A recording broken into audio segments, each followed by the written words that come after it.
دیور پڑھائی چھوڑ کر ہمارے پاس رہنے کے لیے آ گیا تھا۔ وہ دکھنے میں بڑا معصوم دکھائی دیتا تھا۔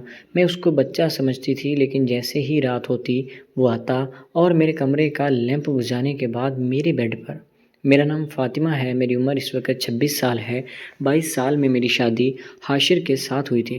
حاشر بہت ہی اچھا لڑکا تھا، بہت سمجھدار بھی تھا اور بہت ذمہ دار تھا۔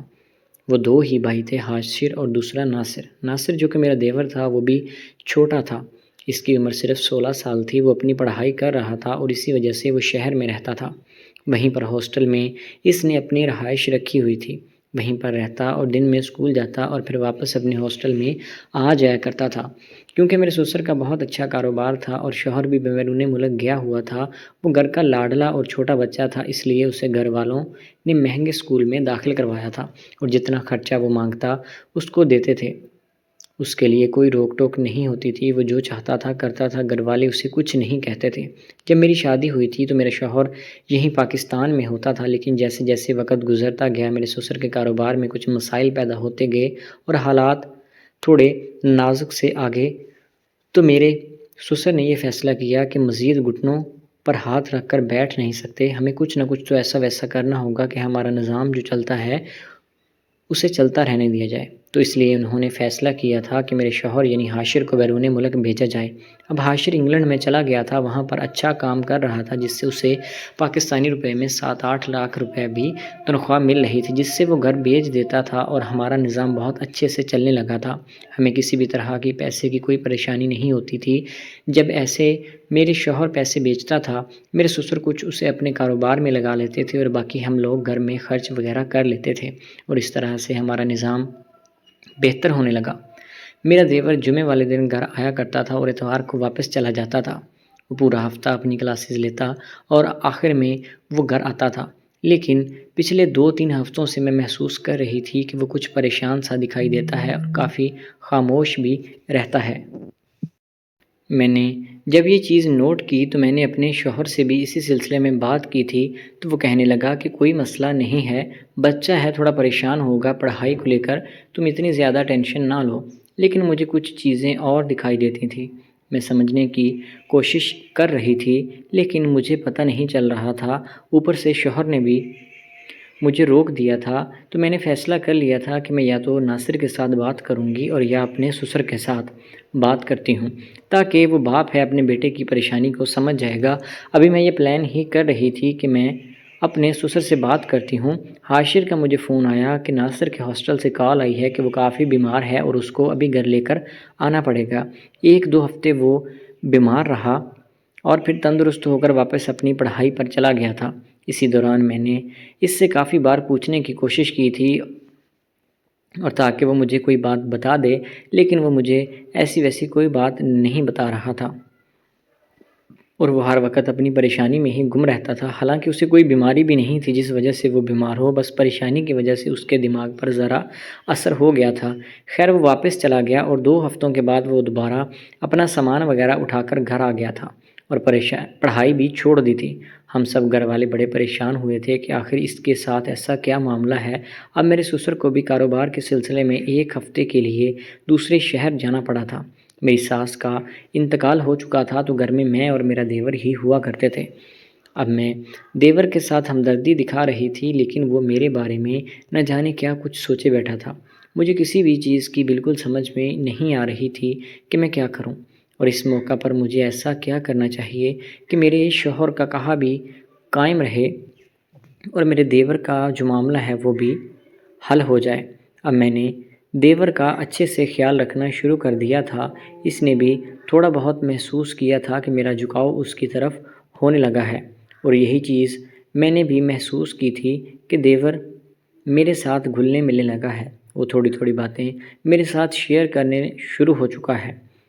یہ یوں کہہ لیں کہ ہمارے درمیان نزدیکیاں بڑھنے لگی تھی، جو کہ مجھے اچھا سمجھ رہی تھی کہ چلیں اس کی طبیعت بہتر ہو جائے گی، لیکن دیکھنے والے کو یہی لگے گا کہ ہمارے درمیان کچھ غلط چل رہا ہے، کیونکہ میں اس کو بچہ سمجھتی تھی، لیکن اب وہ بچہ نہیں رہا تھا۔ خیر ایک رات میں سونے لگی تھی کہ اچانک سے میرے کمرے کا دروازہ کھلا۔ ڈر کے مارے میں نے منہ کمبل میں کر لیا اور دروازہ کھلنے کے بعد 1-2 منٹ کے لیے مسلسل خاموشی رہی اور پھر دروازہ بند ہو گیا تھا۔ جب میں نے منہ باہر نکالا تو دیکھا کہ میرے کمرے کی لائٹ بند تھی۔ اب نہ جانے ایسا کیا ہوا تھا کہ کمرے کی لائٹ بند ہو گئی۔ میں ڈر کے مارے ویسے ہی لیٹی رہی اور پوری رات گزر گئی۔ مجھے پتہ ہی نہیں چلا کہ اب پچھلے 2-3 دن سے یہی سیم چیز میرے ساتھ ہونے لگی تھی۔ ایک دن میں نے فیصلہ کر لیا کہ چاہے کچھ بھی ہو جائے میں ضرور دیکھوں گی۔ آج رات پھر وہی چیز ہوئی۔ میں نے دیکھا کہ کمرے میں اور کوئی نہیں بلکہ میرا دیور آتا ہے۔ آتے ہی اس نے میرے کمرے کی لائٹ بند کر دی۔ جب میں نے آواز دی کہ کون ہے تو وہ کہنے لگا، بھابھی کوئی نہیں، یہ میں ہوں، شور مت کرنا ورنہ ارد گرد کے لوگ جاگ جائیں گے اور میں پکڑا جاؤں گا۔ اب میں کہنے لگی کہ اس طرح کی کیا بات ہے، تمہیں لائٹ بند کرنے کی ضرورت کیوں پڑی ہے؟ تم ویسے بھی تو میرے کمرے میں آ سکتے ہو۔ وہ کہنے لگا کہ بھابھی میں کیا بتاؤں، بات ہی ایسی ہے کہ میں لائٹ بند کر کے ہی کر سکتا ہوں۔ اب روشنی میں اس طرح کی چیز نہیں کر پاؤں گا۔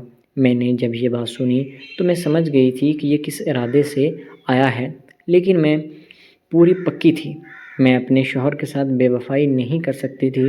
وہ میرے پاس آیا اور آ کر میرے بیڈ پر بیٹھ گیا اور کہنے لگا کہ بھابھی آپ وعدہ کریں کہ جو بات میں آپ کے ساتھ کرنے والا ہوں وہ آپ کسی کے ساتھ نہیں کریں گے بلکہ میری مشکل آسان کریں گے۔ میں نے جب یہ بات سنی تو میں تھوڑا ڈر بھی گئی تھی کیونکہ میں اکیلی لڑکی تھی، پورے گھر میں اور کوئی بھی نہیں ہے۔ اگر اس نے کچھ ایسی ویسی حرکت کر دی تو مجھے کون بچائے گا؟ خیر میں نے حوصلہ کیا اور اس سے بات پوچھا کہ بتاؤ کیا بات ہے؟ تو وہ کہنے لگا کہ بھابھی آپ کو تو پتہ ہے کہ اب میں بچہ نہیں رہا، دن تو گزر جاتا ہے لیکن رات میں بڑی مشکل ہوتی ہے۔ اگر آپ میری تھوڑی مشکل آسان کر دیں تو میں آپ کا زندگی بھر احسان مند رہوں گا۔ میں نے یہ بات سنی تو میں تھوڑا ہل بھی گئی تھی کہ یہ میرے ساتھ کس طرح کی باتیں کر رہا ہے، لیکن میں نے اس سے کہا کہ کوئی مسئلہ نہیں ہے، تم اپنی بات مکمل کرو۔ پھر اس نے مجھے بتایا کہ بھابھی دن میں تو میں روشنی میں صحیح رہتا ہوں لیکن جیسے ہی رات ہوتی ہے تو مجھے رات میں اکیلے ڈر لگتا ہے۔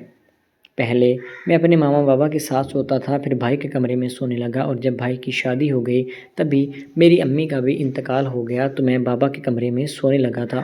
اور جب سے مجھے ہاسٹل بھیجا تھا مجھے وہاں پر نیند نہیں آتی، میں کبھی کبھی ساری رات بیٹھ کر گزارتا ہوں اور کبھی دوسرے لڑکوں میں، تو وہ بھی میرے سے تنگ ہوتے ہیں اور اسی وجہ سے میں پڑھائی بھی چھوڑ کر آ گیا ہوں۔